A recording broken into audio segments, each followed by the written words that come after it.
Voice of Wisdom.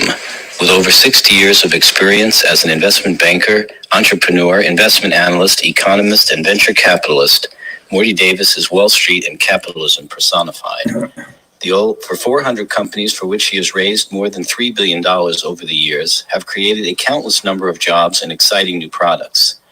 Through the Voice of Wisdom, Mr. Davis explores, analyzes, and debates the most topical, political, economic, and social issues facing our world today. Joining Mr. Davis today for a discussion on Donald Trump and the courts is Len Carter. Len is an investment banker, business consultant, and private investor. And now, Mr. Davis and Mr. Carter. Welcome back, my precious cohorts in this podcast that occurs every Wednesday at 6:30. So it must be 6:30 Wednesday. Welcome back.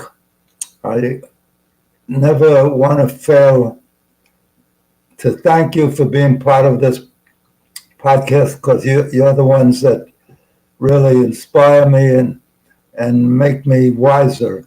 It's called Morty Davis, the Voice of Wisdom, and you really do add to my wisdom by challenging me and not agreeing with everything that I say.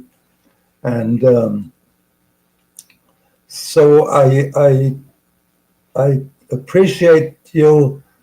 Well, without you, it would never be as exciting or inspiring as I find it's become, because not because I say so, but because I get so much feedback that people tell me they're inspired, they love it, there's no accounting for taste.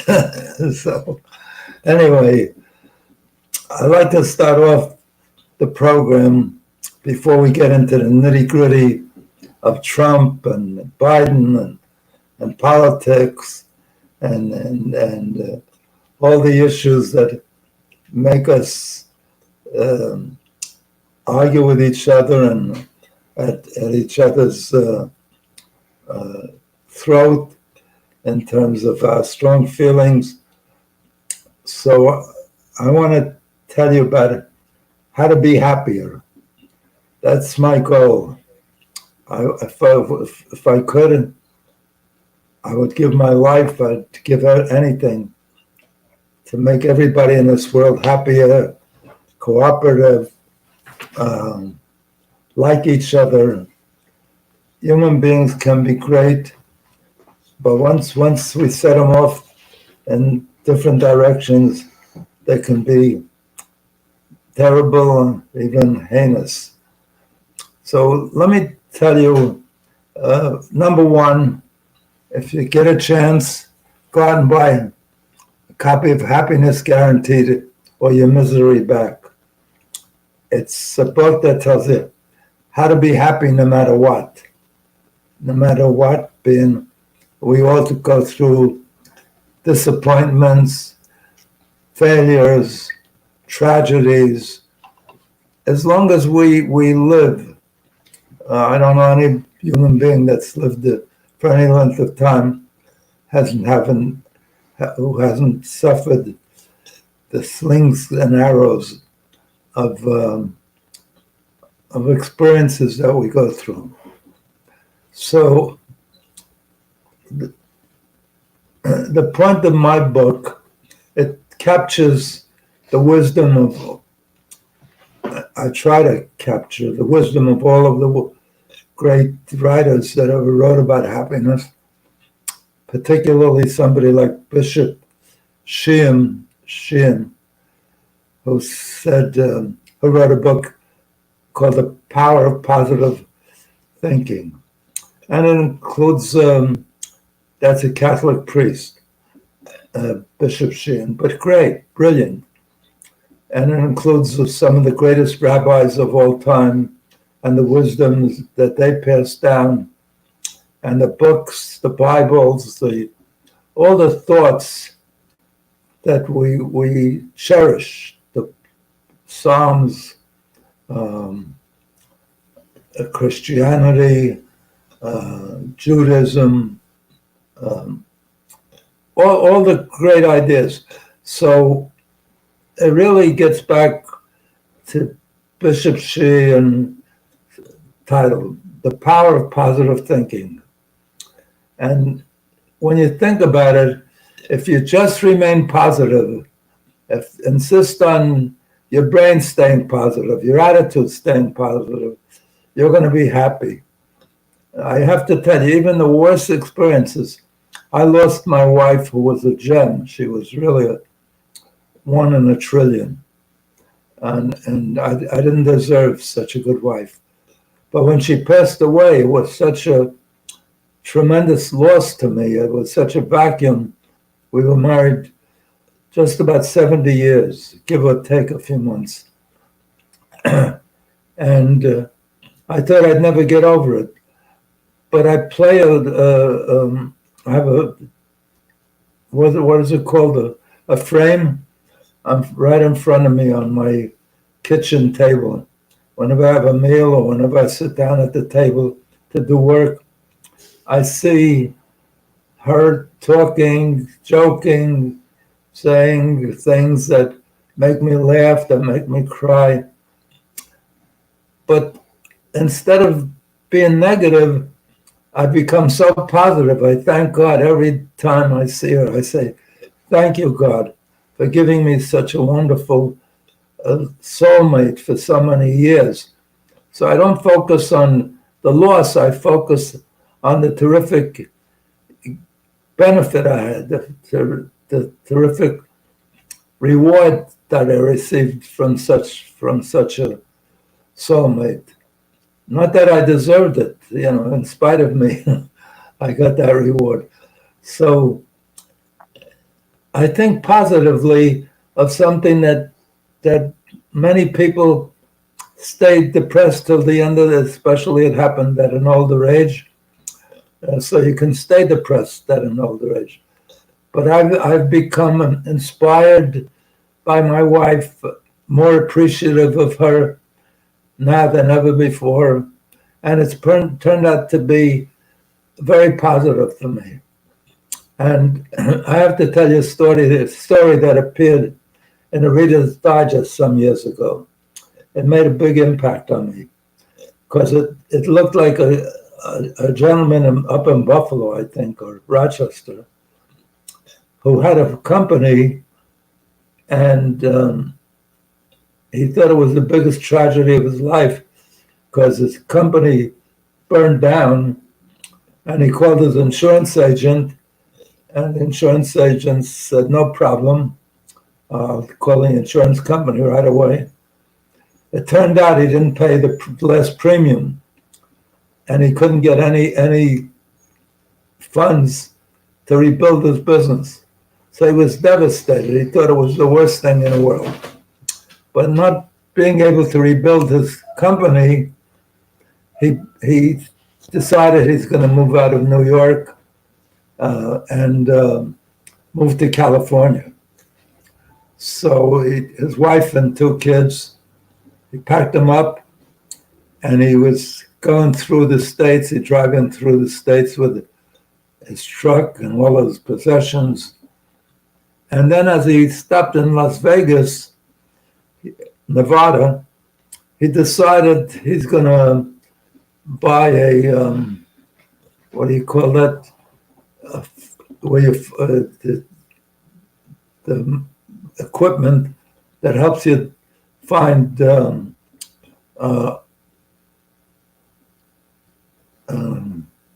nuclear. Geiger counter? What? A Geiger counter? A Geiger counter, yeah.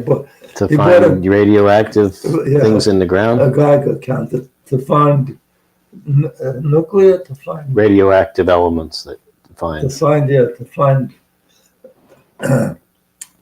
Is it called nuclear or called? Usually it's radioactive things. So things that to find elements that make atomic bombs or nuclear. So he bought it, and he was there about 30 days, and every day he went up in the mountains and in the desert and different places outside of Nevada.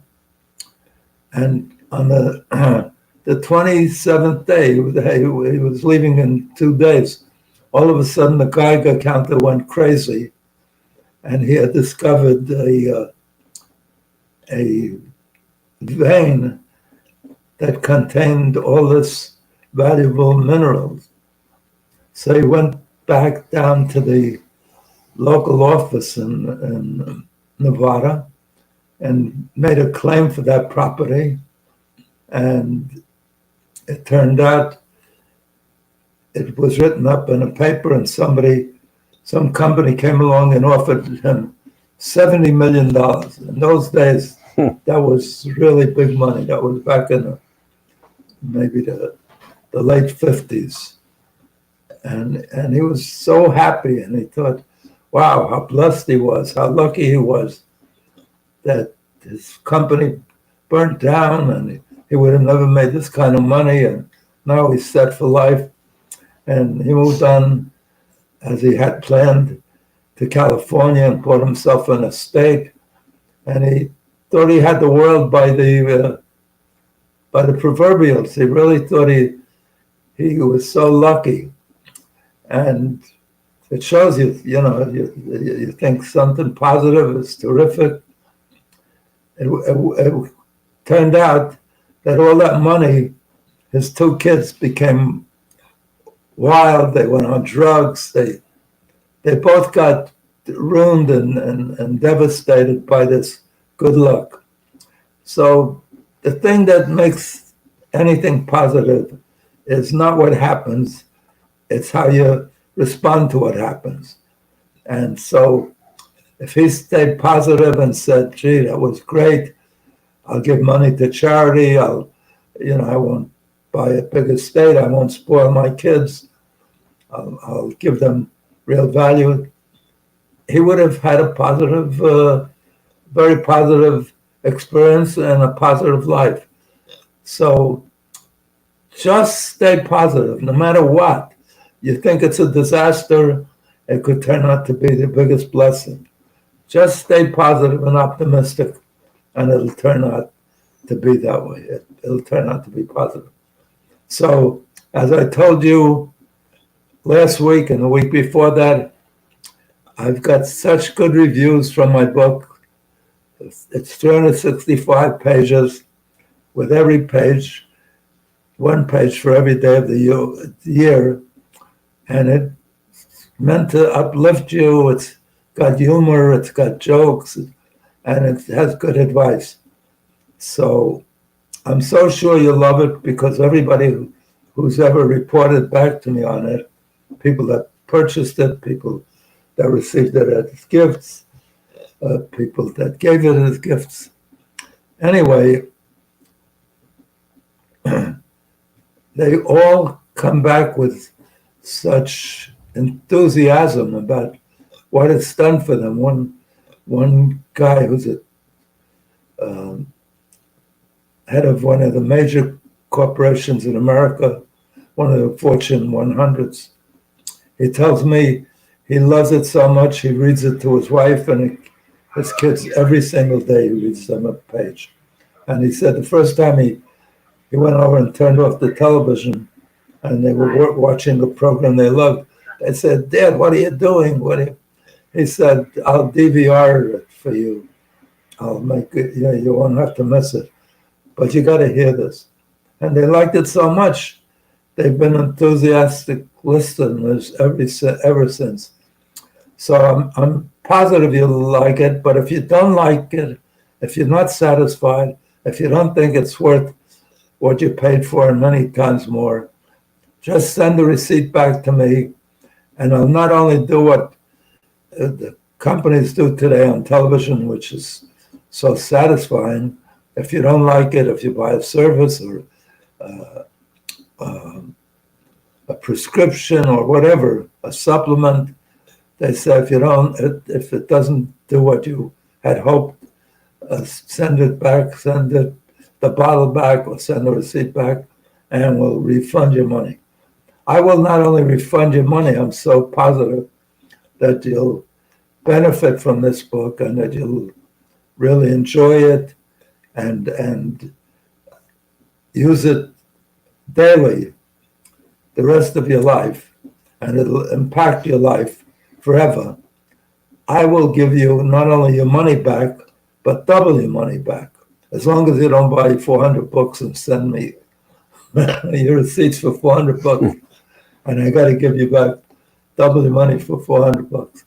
But seriously, I am so willing and able to return your money and double what you spent. So don't hesitate to go out and get it. And as I said, if you're not fully enthused by what this book, Happiness Guaranteed or Your Misery Back, how to be happy no matter what, I'll give you double your money back. I don't think anybody's ever made a better offer than that. I guess the best I ever heard was, or sometimes when I listen to these programs, it says, if you buy this formula for $19.99, I'll send along another bottle that we make that you'll enjoy. But if you post it right away, within the next 5 minutes, I'll not only send you another bottle, I'll send you a year's supply of all the drugs that you need. And if you do it within 2 minutes, I'll send you a Encyclopedia Britannica. And if you do it within 30 seconds, I'll send you a new Mercedes. So that's the best offer I've ever heard.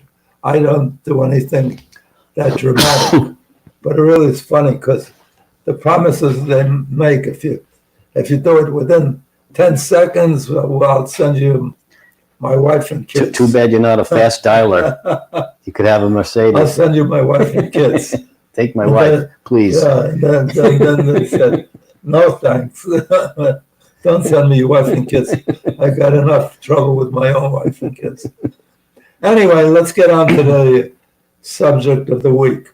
We sent you a heads up of what we're going to talk about. I hope you had a chance to look at it. But if you haven't, we'll go over it with you. And I think it's intriguing. If you haven't had a chance to look at what we are talking about, it's not a surprise that what we're talking about is once again what's in the headlines every day that we wake up and every night we go to sleep. And usually and in between. And usually in this period, the last decade or so, it's been Donald Trump. So I guess the question, there's been a lot going on with former President Trump's court cases. The biggest just the other day with the Supreme Court ruling on the Colorado Supreme Court decision to ban Trump from the ballot. And the question I guess we'll be talking about, at least the first part here, is this ruling to allow Trump to be on the Colorado ballot a, quote, big win for America, as Trump said in his response, big win for America. But not only allow Trump to be on the ballot, but require Trump to be on the ballot, that a state can't negate that goes back to the theory, let the voters make the decision. But it's item 14, I think, in the amendments to the Constitution that said if somebody is involved or leads in an insurrection, he can't be elected, can't be president. Can't hold any office. Any office. State, local, federal, any office. Well, he probably could still be a principal. Dog catcher. Yeah. But any political office. Yes. Any elected office. Yes.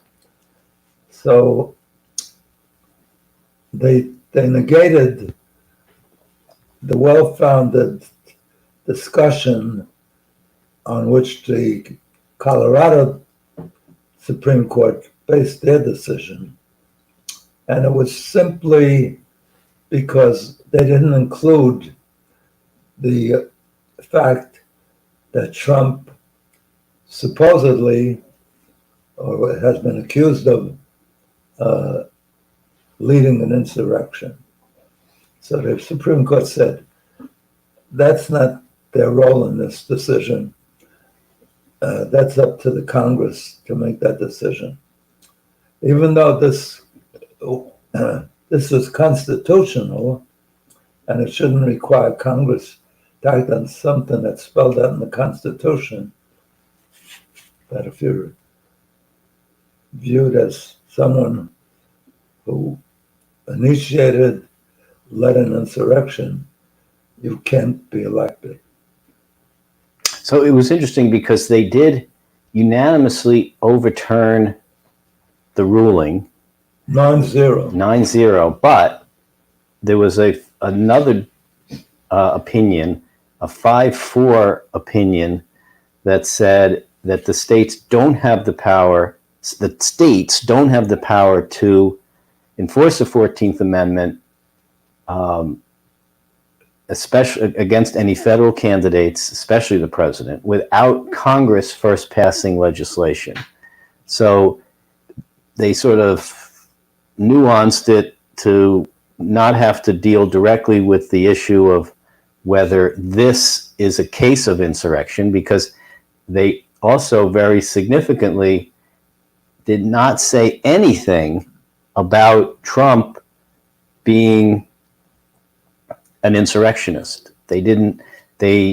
So while he might claim this is a huge victory to someone like Jack Smith, who's prosecuting him for these such crimes, he's relieved because the Supreme Court did not say he can be on the ballot because he's not an insurrectionist. They made a more legal issue out of it by saying that it really can't be done by the states because it has to be legislated by Congress. So, so that's the first question, I guess, is when it's 9-0, 9 members of the Supreme Court all voting for Trump's arguments, his lawyers' arguments. He takes that and makes it into like he won the right, like he's acquitted. Yeah. So I mean, I guess the first question is, like he did with Mueller.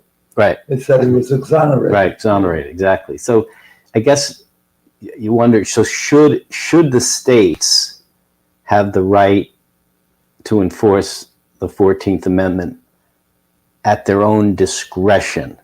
So, I mean, it's an interesting issue because if you think about if you look at like the history of the 14th Amendment, when it came out after the Civil War, the goal was to keep former, Confederate politicians, to keep them out of office after the war so that they wouldn't come back into office and this whole thing would start again with another, secession and problems. So the idea was not to give more power to the states, but rather less power to the states. And normally, the Constitution is written or interpreted where if it doesn't say what the federal government can do, then it's assumed the states can do it. Mm-hmm. So it's like, so here you might think that, the idea would be give the states more the right, the states should have the right to determine, because there is language in the Constitution about how each state handles their own elections, even federal elections for the presidency. So in that vein, should they also be able to determine whether or not a candidate violated the 14th Amendment and therefore is eligible for the ballot? So I think the thinking was, if you did that, then you could have, and I think one of the justices even said it would create a patchwork of, of interpretations state by state and just be like chaotic. And How come they don't have that problem with abortion? They turned it over to the states, and there's a total patchwork. that's true. So why is there suddenly the concern about patchwork? It's all political. And in fact, one of the overriding thoughts may have been, he also has an appeal before the Supreme Court that he's immune, that the president is immune for anything that he did while he was in office. He's expanded that to mean anything. He could commit murder, even if it's unrelated to his duties. It supposedly protects him for any duty. If he makes a mistake and goes to war, and a lot of American young people get killed, somebody could bring an action and say, you caused death. So you can't put the president in a position where he's afraid to act. But in this case, it's not necessarily. It wasn't related to his duties as president. It's for example, if he killed his wife while he was president, and it happened during his presidency, does that mean he's immune? And he takes a position. Anything he does during the presidency Is in the course of his being president. right, and even things that he So does afterwards. His wife gotten away when he wanted to change the channel on the TV, Right. and that was his part of his official duty. So he had to knock her off. Look, you're making a better case. You're saying he wanted to do something. He wanted to declare war against Russia, and his wife started interfering, and he wasn't able to carry that out. So he should be immune because she interfered with his duty. But you can take this to such extreme as you can take these years of Trump has got 94 indictments against him, and so far none of them have led to anything but financial punishment, no criminal. Well, that's because none of the criminal cases have ever gone to trial yet. Yeah, The only but I'm ones that saying, haven't have been the right. civil cases. But if you wrote this in a book, nobody would believe it, because you got 94 cases. You got a special appointed prosecutor by the Justice Department, and nobody's been able to bring it to a trial. Even when they got one in front of a judge in Florida, Cannon, she's apparently so pro. She was appointed by Trump. She keeps ruling in ways that she's been criticized by the appeals courts and so forth. But she keeps on delaying his trial so she can help him move it beyond the election, so he could hopefully win in her eyes, I guess, and then he can pardon himself. Or his attorney general dismissed the case. That's probably more likely, because pardoning himself is a questionable act. Yeah. But all he has to do, his new attorney general will either, one of two things. His new attorney general will either dismiss the case or be resigned Right. until the next, like what happened with Nixon. He just kept firing attorney generals until he got one that did what he wanted. So that's what's going to happen. Yeah. And then those two, both the January 6th case and the classified documents case go away. But that case about his immunity, So that's an interesting one, yeah, because is still hanging over the Supreme Court. So it looks like they're trying to avoid, dealing with things that are not specifically related to this case. I mean, they did act, I guess, relatively quickly on this Colorado issue because they needed to get an answer by Super Tuesday so that Trump could be on the ballot. And they clearly can act when they want to act quickly. They said when the case went to the court about whether Nixon had immunity to be forced to hand over all his private tapes, I think that took about 10 days. Bush v. Gore, after the 2000 election, I think was like 2 days or 3 days or something. So now they're pushing it out to April 22nd before they start hearing oral arguments. I think they do understand, hopefully they understand, the timing essence of this case, because it does influence very much at least the two big ones, the insurrection case and the mishandling documents case. But it's tough because what is, as you say, what is in the course of your presidential duties? If he said his argument is that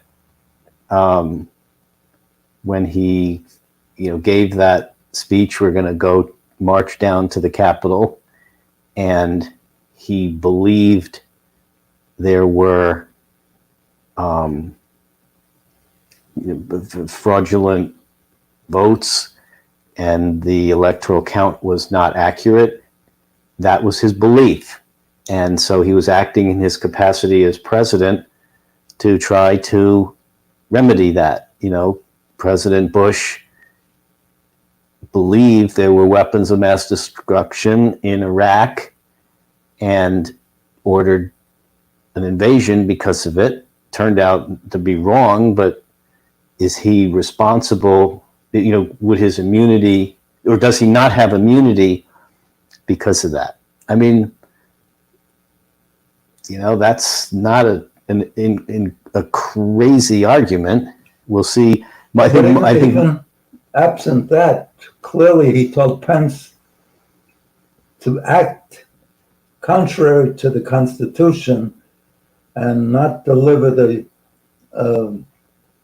electoral votes to the Congress. That's insurrection. Unless you believe that those votes were not valid.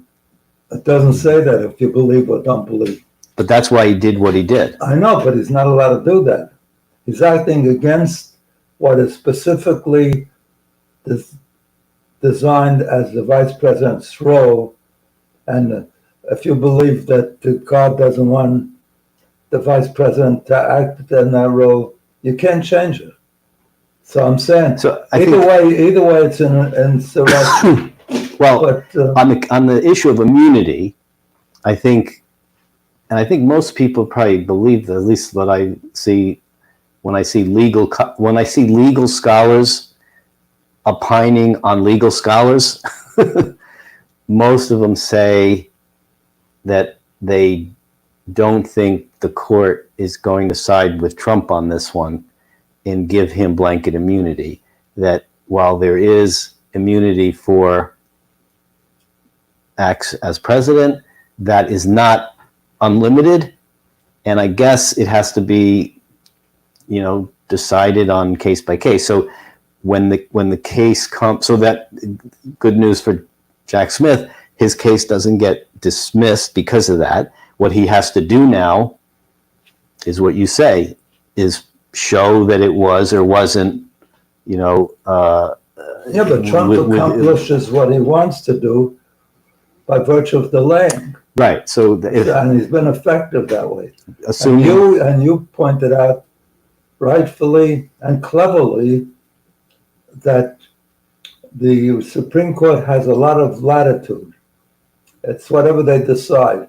In other words, if they want to act fast, they actually selected Bush to be president, even though if they looked into it further or counted the votes again, it's likely that Gore would have been.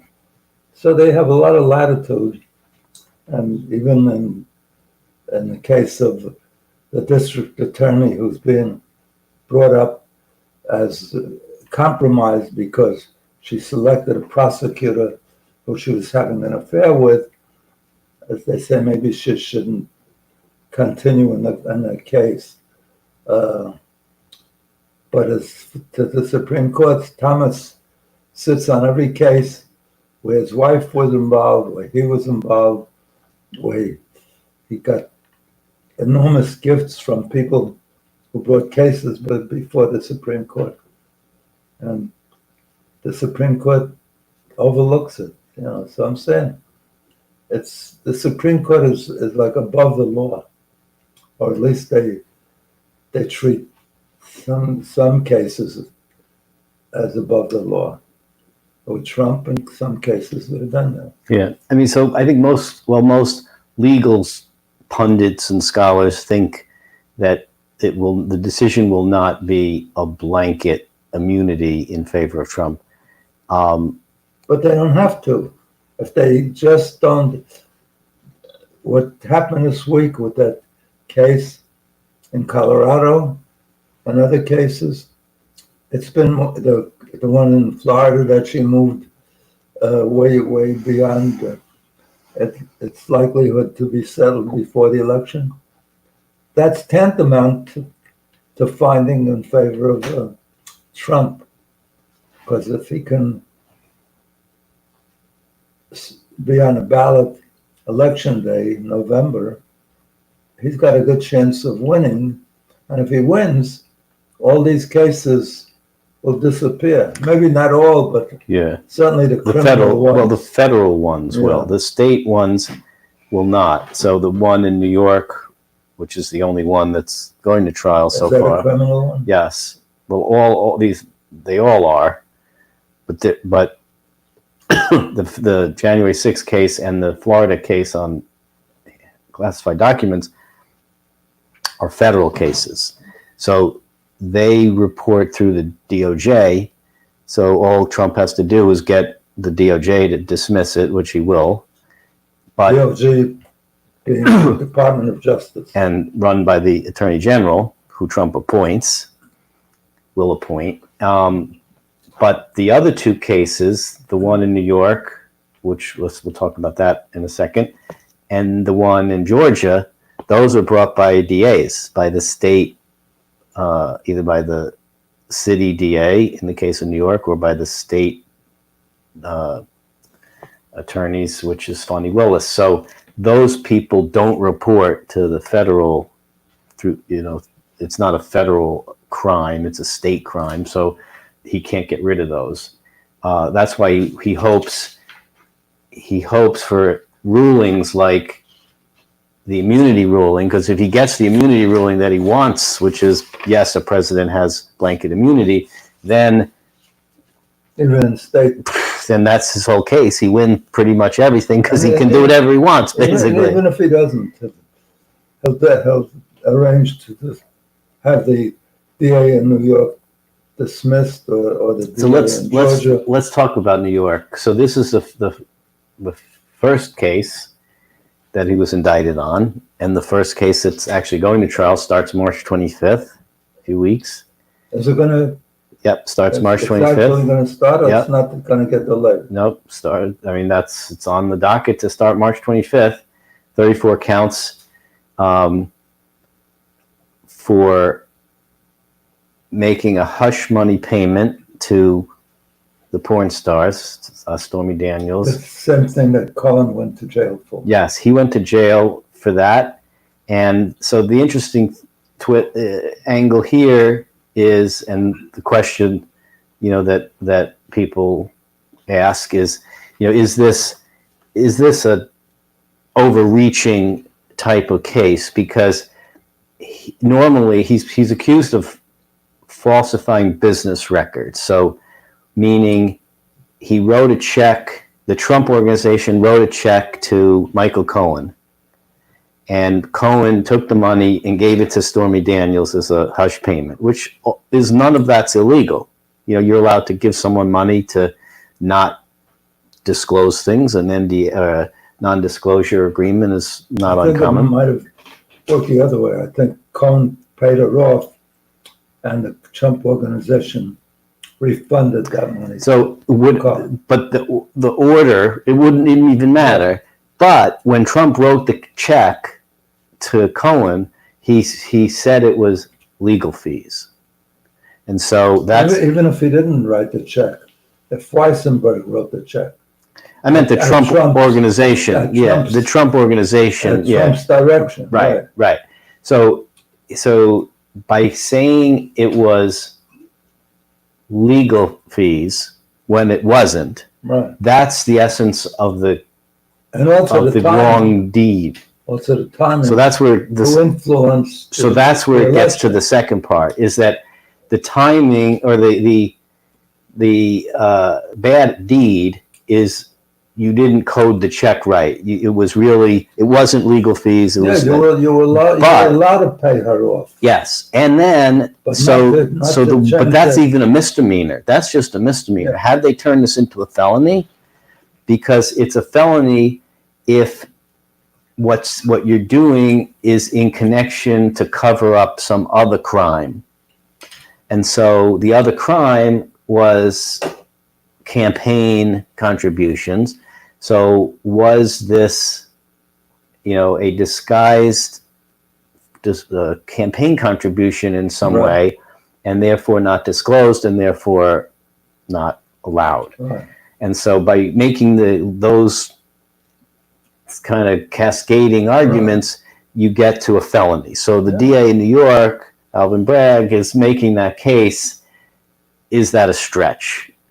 I mean, I don't think it's ever kind of been done before. I don't think it's a stretch if they put Cohen in jail. Cohen had no motive to give her the money other than to protect Trump's legal campaign, his political campaign. But if it's never been done before, and the DA prior to Alvin Bragg, what's his name, Cyrus Vance, he for years they were looking at Trump and didn't bring any charges. They didn't have enough, or they didn't deem it was worth it. And so you're telling me for years they looked and investigated and decided there's nothing, and other people who've miswritten checks get nothing. And now, all of a sudden, someone that you don't like, you're going to turn into a felony and prosecute. That's not the whole story. Vance didn't bring it, saying that they don't have a strong enough case. But one or two top guys in that department quit because they said they absolutely did have it. So, it always gets down to who handles it, and how he or she chooses to. True, but at the end of the day, no case was brought. So what people say is that's not fair. That's a double standard of justice. Bragg came along, looked at the same evidence, and felt that they did have a strong case, and so he brought it. It's still going to turn out up to the jury or the judge. I don't know if it's a jury case. I think it is jury. Jury? Yeah, which was a whole nother question. How do you get a fair trial? Can you get a fair trial? In New York City with against Trump. I don't know. I mean, they have no choice. That's when they do jury selection, Trump's attorneys are going to have to, they have no choice. A jury of his peers is in the jurisdiction where he's being tried. He has no choice. It has to be selected from that venue. But it could be, all he needs is one out of a dozen and his lawyers are smart enough to figure out somebody that they sense That's the will goal. be. Yep. No, but also one out of a dozen, it gives you pretty good odds that you may get off. And even if he doesn't, it's not likely that this would turn into anything like jail time for him. No? They said, it's, I guess the maximum it's not like the other cases, like in January 6th could be 20 years in prison.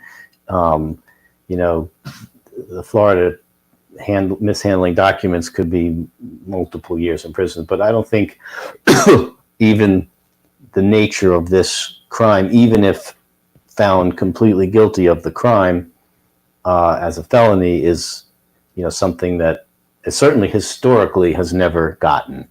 So there'd be a strong case to be made on sentencing that this is so he even if he's found guilty, I think it's going to be. It depends on the judge and his point of view. Because look, Weissenberg just confessed to perjury. Yeah. And perjury could be treated as a terrible crime. Right. And he's getting what, 6 months? He's getting very short. But he never flipped. No, he never flipped. He admitted perjury, but he didn't. Right. He didn't give them any evidence to help their case. I don't know why they gave him such a short sentence, such a such a short penalty. That may not be a short penalty for that type of crime. 6 months for perjury may, in fact, not. No, but often the judge not be short, because a lot of times you don't go to prison for perjury. No, but often the judge and the prosecutors use that leverage. That's what I would have thought. To get right 6 months. Right, they would have tried to flip him, but I guess he didn't. So they don't have to give Weissenberg a very long time because he's not a youngster. I'm surprised he didn't flip. A lot of the arguments that Trump supporters make relate to other similar cases. Like even let's talk about the confidential documents case. Their big argument there is it's a whataboutism argument. What about Joe Biden and the stuff they found in his garage? Yeah, but he cooperated. What about the biggest sin was Mike Pence and the stuff they found in him? What about this one? Obstruction. Not more than obstruction. Well, that's compromising a lot of people, lawyers that lied. Right, but he hid the documents. He said it doesn't change the fact. He said he delivered it. You can't lie to the FBI and say it's I don't have any. Yeah, and then you have a whole bathroom full of it. Tons of it. Right. But that doesn't change the fact that. So it's not just aboutism. He's trying to make it aboutism. Look, the other people had it too. But they took the documents too. But it's not the same. The minute they realized, maybe they didn't realize, maybe they realized, but they cooperated. But even if they don't cooperate, possession of classified documents is a crime. Yeah. Why don't you charge Joe Biden for a crime? He certainly committed a crime. Might not be as big a crime as Trump did with the obstruction added onto it, but it's still a crime. Why does he get off? Why does Mike Pence get off? They both committed crimes. Why is that fair? That's the what about him. Now, unfortunately for Trump, that's not something that is generally works in court because it's like when you get pulled over for speeding and you say, what about all those other people speeding? And the cop says, I didn't pull them over, I pulled you over. So that's not gonna really work. It didn't work for me one time because a guy stopped me, a cop. It was pouring, and he stopped like 3 other cars, and he let them all go, and he gave me a ticket, and I said, "Why did you do that? You let them all." He says, "Because you denied that you did obstruction." You denied it. So he was pissed off. He should have taken the just- Biden strategy and the Pence strategy. Yeah, It's just just- like, sorry, I didn't know. Yeah. Yeah, that's in Florida now, which is also, as you said before, on the slow track. And then I think the person really kicking herself in the behind is Fani Willis, because the delay in that case, if it doesn't get to trial before the election, she can blame one person, which is herself, for having, this appearance of impropriety, even if it's not, the level or the standard for dismissal for a prosecutor is really whether or not it hurt the defendant. Now, I could, clearly, if she had an affair with an attorney on the other side, you could argue that, compromised the defense. But, here, how does her having an affair with a fellow prosecutor compromise Trump's defense? I would say it doesn't. But the arguments that they make, which, has some merit, is just that it's the appearance of impropriety. Also, and she gave him money. She gave him money, and he supposedly took her on vacation with that money. So how's that compromise Trump's case? How does it hurt his defense? How does it? She has a bias to lean. But she's a prosecutor. She wants to put. I mean, how does it make? No, but you're not allowed to use. You put your finger on the scale. No, but but the person that she was scaling with was also on her team. How it's not like she was trying to give somebody on the other side of vacation. Softened his stance if she didn't bribe him. As a prosecutor? Yeah. It's not so it's not the first time that a prosecutor withdraws or softens his position. But so the argument that Trump's team would make is that Wade, who was the guy that she had the affair with, so Wade would have been easier on us, but because he had an affair with Fani Willis, he was tougher on us, and that hurt our defense, only because of the affair. No, he might have been fair without being biased. But because of that payment that she made to him, she wanted to win the case. So And he didn't want to win the case? He wanted, but once she paid him, there was no question about being fair. So they argue, Trump's team says that her seeing him made him She put a finger on the scale. The scale was, a possibility, maybe it's a very small possibility that he would have flipped or changed his position or made a less strong case against Trump. But once he was on her payroll and having an affair. So he became a stronger prosecutor because he became compromised. But I don't know how you can be compromised if you're already a prosecutor. What do you mean prosecutors change their minds?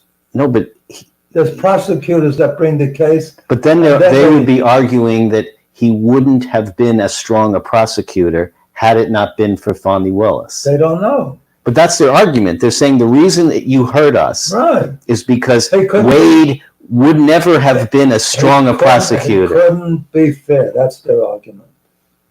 He couldn't be fair. He was bought off. When you're on a scale, it's like even, and then you put your finger just slightly on it, you change the equation. It's the reason that I'm so PO'd with the Supreme Court, that Clarence Thomas clearly violates not the appearance. They always say the appearances are enough that he would be compromised. With him, it's not the appearances. He was paid off. His wife was a key player in some of these cases that talk about the validity of the Biden win. So if you're the judge, do you disqualify Fonnie Willis, or should she just resign on her own doing? No, I don't know. We'll see. That's the question. What's going to happen? No, I'm saying if you're the judge, would you disqualify her, kick her off, and say bring in a new prosecutor? I would say anytime there's a question, you should bring in a new district attorney. Yes. So that's what they're hoping, because that'll take a lot of time. That's what they want. Which they don't expect. But if you're Fonnie Willis, you already screwed up big time here. Why don't you resign? Because if you resign, you can appoint your own successor, and you don't have to worry that the court picks another team that may not be as fervent as you guys. But if you resign, you can bring in your own successor and hopefully get it moving quickly again. But she feels righteous that she didn't do anything. So she's probably she hasn't resigned. She's digging her heels in. I don't know why it's taken so long to come up with a decision. I think the testimony finished already. I think so. Yeah. So it should be soon, but if you listen to some of the commentators on some of these talk shows, there's a strong feeling that by virtue of what happened in the last couple of weeks, Trump and his lawyers may actually have succeeded in moving it beyond even if they haven't, there's one more argument that maybe the special prosecutor and none of them could pursue it within 4 weeks of the election, because you're affecting how the voters. Is it election interference? Right. I mean, what's his name? So they've accomplished it. The week before the election, with Comey released the stuff about Hillary Clinton's emails. Yeah. Was that election interference? Absolutely. So that was enough to swing it. But that then any fact that could change people's minds is election interference. Interference is different, I would argue, from news. So there was no fact when he did that. He announced something that was possible, and then afterwards he said, "No, there's nothing to what he said." You don't telegraph it and wound somebody and then say, "Oh, I'm sorry." Once it's done, it's done. Changes history. All these little things change history. Imagine if Gore got elected instead of Bush. American history would be completely different. Instead of being in war in Iraq, we'd be busy with cleaning up global warming, because that's Gore's highest priority. And this way, we went to war against Iraq when there was no basis to do it. Yeah, although even Colin Powell testified. Later. What? Later, but not at the time. He testified. Not at the time they were making the decision. He was the one that gave the speech before the UN, saying, "Here are the photographs, and here's what our evidence for." He supported Bush. Right. So he would, if he was the chief of what was his position? Joint Chiefs of Staff? Joint Chief in the Army. I think he was Secretary of Defense, wasn't he? Maybe. Call him, yeah. Maybe I think in Iraq he might have been, at the time, for Afghanistan, he might have been, no, he was Joint Chief under Father Bush, right? And he led the war under the father, Right. and then he became Defense Secretary, yeah. So maybe whoever him or whoever Gore appointed might have had the same evidence, because it was faulty intelligence, and the intelligence might have been the same under whatever president. So they might have gotten the same report that said there's weapons of mass destruction. Who knows? So we have time for one last question, I guess, because we're about out of time, but will any of these... When you're having fun, time flies. Do you think any of these cases or delays will affect the election by influencing not the hardcore Trump people or hardcore Biden people, but the ones who always make an election, which is the swing voters and the moderates? Do you think any of them, as a result of what's going on in these cases, the outcomes, you think it will matter to them that the case is not resolved and hasn't yet gone to trial? Or do you think it'll be the same outcome whether these cases are heard before the election or somehow moved past? No, I think Trump is super great at dealing with these. Because the other day he got on television and he said, and he's picked up a lot of black votes. He said, they're doing to me what they do to you. They're bringing false charges just because you were black, just because I'm a Republican going against the Democrats and the left-wingers and the communists and the socialists. So when he says that, a lot of them identify with that. So it's not only what happens, it's how each side deals with it. Trump is brilliant, How did he come up with that? Look, even the genius that he had, I didn't realize in 2016 that the border was such a big deal. That's what I wanted for him. I didn't realize America had such a bias against different people. Now it's turned out to be anti-Semitism, but we were a nation that doesn't like, in many cases, immigrants or